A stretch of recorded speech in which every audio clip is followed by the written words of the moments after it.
багш бид хоёр нь хамтраад ярих боллоо. За тусгай дуут болон гэрлэн тохиогоор тоноглосон автомашин, мотоциклийн жолоочид тухайн английн тээврийн хэрэгслийг 3-аас дээш жил жолоодож дадлагдсан байна. За тусгай дуут болон гэрлэн тохионы өнгө давтамжид MNS 4979 гэсэн шаардлагыг стандартыг хангасан байна.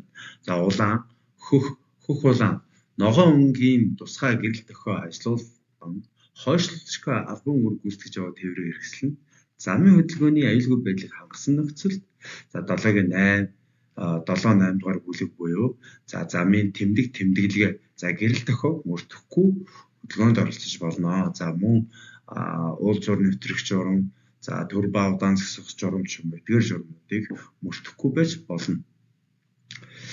За энэ яг заалжгүй хойшлолшгүй ажиллагаанд явж явах үед тусгай дуут болон гэрэл тохиогоо ажиллаж байсан үед эдгээр үүргээс яг чөлөөлөгдөж болдог байна. За шар өнгийн гэрлэн тохио ажилласан замын байгууллагын засвар арчилтын ажил гүйцэтгэж яваа болон гэмтэл зөрчилтэй тээврийн хэрэгслийн шилжүүлэн зөөж яваа тээврийн хэрэгслийн жолооч хөдөлгөөний аюулгүй байдлыг хангасан нөхцөлд доор хэмжээр бүхий бусад тэмдэглэлийн зардалтыг мөрдөхгүй байж явах болдог байна.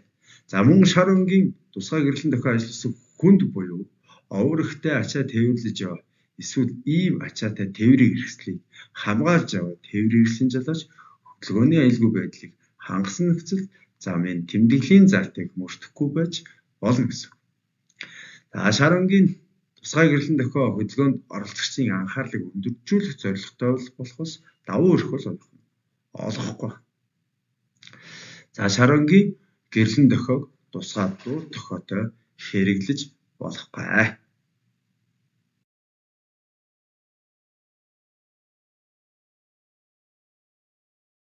Тэгэхээр тусгай дуут тохио болон гэрлэн тохио ажилуулсан автомашин, мотоциклоор хамгаалуулсан аль эсвэл зүгээр өөрөө дуут тохиогоо ажилуулад явж байгаа. Тэдгээр тээврийн хэрэгсэл бид нэр яг нь зам тавьж өгөх хэрэгтэй байх нэ. Ингээд хурдан явж өнгөрөх боломжийг нь хангаж өгнө гэсэн. Хамгийн амьдралтай ойрхон байдаг жишээ бол яг нь түргэний тэрэг байна тий. За энэ 2 дахь зурган дээр хэдийн ийм цагдаа туслах замаас орж ирж байгаа ч гэсэн дуут тохиогоо ажилуулсан байна.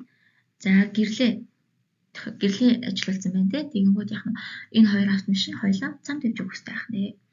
За өөр бидний амьдралд мотоциклтай жишээ гэх юм бол гадаадаас элчин сайд ирэх юм уу тий гадаадаас дипломат ч ирж байгаа үед бид нэр юм бүр тусгай хамгаалттай эхлээд мотоциклийнх яваад машиных яваад гэх тийм хамгаалтай хүмүүс ирдэг тий мотоциклийн жишээ гэх юм бол тэр байна. Гэхдээ ямар дохио дуут тохио болон гэрлэн дээр бид нэр зам тавьж өгөх шаардлагагүй юу гэх юм бол шар өнгийнх дээр. За шар өнг ингээд гэрлэн тохиогоо ажилуулад явж байгаа бол бид нэр зам тавьж өгөх шаардлагагүй. Зүгээр замын хөдөлгөөнийхөө дүрмээр л явна. Энийг өөрөөр хэлэх юм бол яг шар өнгийн тусгай гэрлэн тохио давуу эрх олгохгүй. Адилхан тээврийн хэрэгслийн дүрмээр баримтлаад явна л гэсэн.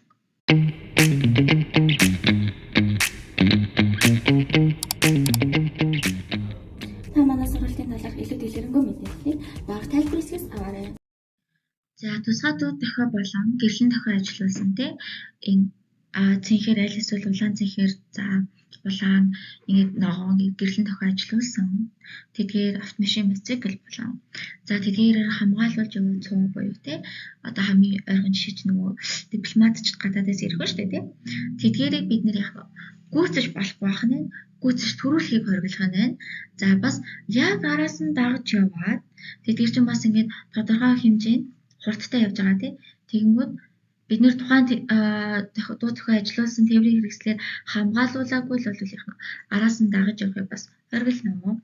Тэгэхээр яг эхний зургийн дээр бид нар галкамоны машиныг гүйцэж төрүүлж болохгүй байх нь.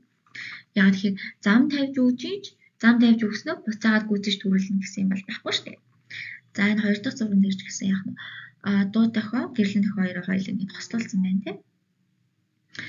Аль алийг нь хориглож байна. Гэхдээ бид нэр ямар машиныг гүйцэж төрүүлэх болох вэ гэхээр нөгөө нэг шар гэрлэн тохио ажилуулсан машинаа бид нэр гүйцэж төрүүлж болно. За тэгэнгүүт улаан бүх улаан өнгийн тусгай гэрлэн дохио ажилуулсан. Тээврийн хэрэгсэл ойртон ирж байгаа. За эсвэл тусгай дохиогоо дуургаж байгаа. За чанга яригчаараа таныг зогсохыг шаардвал та зогсно. За таныг зам тавьж өгөхийг шаардвал та зам тавьж өгнө. Өөр албан шаардлага тавьбал түүнийг нэн дээр биелүүлэх үүрэгтэй байх нэ. За тусгай гэрлэн дохио тий зөвхөн тусгай гэрлэн дохио ажилуулсан тээврийн хэрэгсэл зогсож байвал та хурдаа багасгаад за зогсох боломжтой байдлаар тохиромжтой хурдаар явна гэсэн үг. Тэгэхээр та тийм тээврийн хэрэгсэл харлаа тусгай гэрлэн дохио ажилуулсан тээврийн хэрэгсэл харлаа намайг зогсож магадгүй байж дээ гэж бодоод хурдаа багасгаад явна гэсэн. За хамгийн сүүлд нь бид нэр хууль бусаа за эрх бүхий байгууллагаас олгосон зөвшөөрөлгүйгээр тусгай дуу дохио болон гэрлэн дохиог тээврийн хэрэгсэлдээ дур мэдэн байлуулахыг хориглоно.